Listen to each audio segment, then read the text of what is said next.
Airbnb is nothing new for all the travel enthusiasts. It is a convenient way to find lodging according to your budget from most parts of the world. But next time you book through Airbnb, make sure it is not spooky.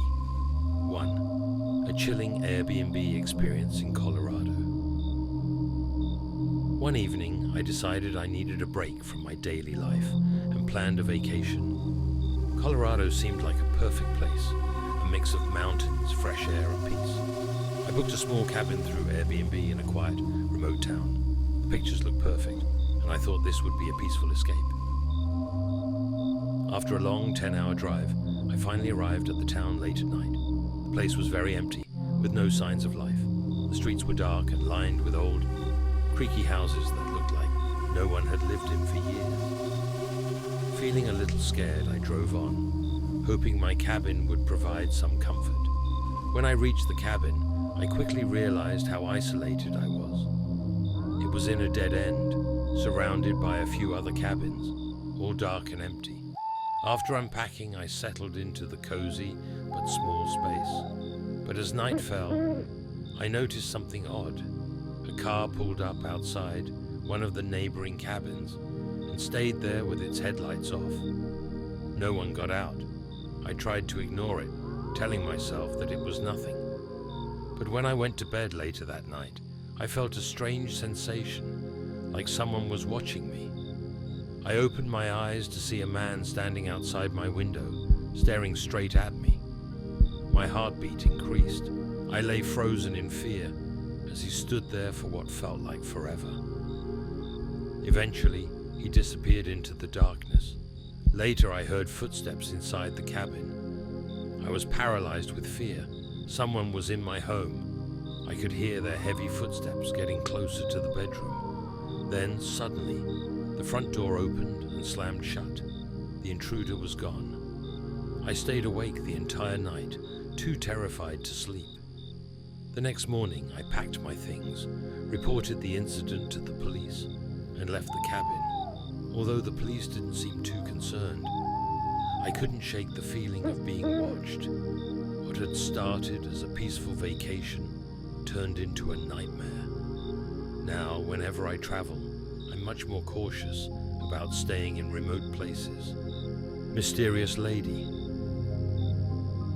I rented an Airbnb in Northern California last summer. While browsing through the app, I found a lot of nice houses. There was one specific area I liked, so I focused on finding a place there. I noticed nearly a whole street of Airbnb rentals, chose my favorite, and booked it. A month later, I flew in, picked up a rental car, and drove for about an hour to reach the Airbnb. It was really late, around 10 or 11 p.m. All I wanted to do was get my things inside and sleep. But as soon as I got out of my car, a middle-aged woman from the house next door started waving at me. She was standing in an empty driveway, welcoming me to the neighborhood. I smiled and waved back, not wanting to get into a conversation. I unloaded my bags and walked to the door, keeping my back to her. I could see her out of the corner of my eye, still standing there and watching me. Once inside, I locked the door, shook my head in confusion, and headed straight to bed. The house was nice, and everything seemed fine. I didn't check much, though, because I was too tired. I took a shower, and while I was in there, the doorbell rang. I ignored it since it only rang once. After the shower, I went straight to bed and slept for about 10 hours. The next day, I visited a popular restaurant in the city and came back around 7 p.m. When I arrived, I saw the same lady from the night before, standing by the front door. As soon as she saw me, she quickly ran back to her house. This made me feel uneasy, so after entering the house, I kept checking the windows to see if she had come back. While I was sitting in the kitchen on my laptop, I suddenly heard something hit the back door. It sounded like a rock. I looked out the window but didn't see anything at first. After looking closely, I noticed a small figure in the dark field behind the house. The person bent down, picked something up, and threw it at the window I was looking through. I was shocked, but soon realized it was probably that lady. I opened the back door and told her to go away, but she didn't move. I even threatened to call the police, but still, she didn't react. I shut the door, feeling creeped out. Went to bed a couple of hours later and didn't think about her anymore. In the middle of the night, I woke up because I heard a faint sound. It was quick and quiet, so I wasn't fully sure what it was, but I knew something was off. Then, I heard soft footsteps in the hallway. Right outside my room, my heart started racing. I jumped out of bed and swung the door open, only to find the lady standing just a few feet away from me, barefoot in my hallway. She quickly turned and ran out of the house. I followed her outside and watched her go back into her house. I immediately locked my door and called the police. When they came, they tried knocking on her door, but she didn't answer. That's when we found out that her house was another Airbnb, owned by the same person who rented me mine. No one had booked her house though. Somehow she knew the door code and had been staying there for several days. We couldn't figure out who she was, why she was after me, or where she went. I left that night and flew home. Uncle's house, back in the 90s, when I turned 18. My uncle offered to let me and my friends use his summer house by the lake for spring break.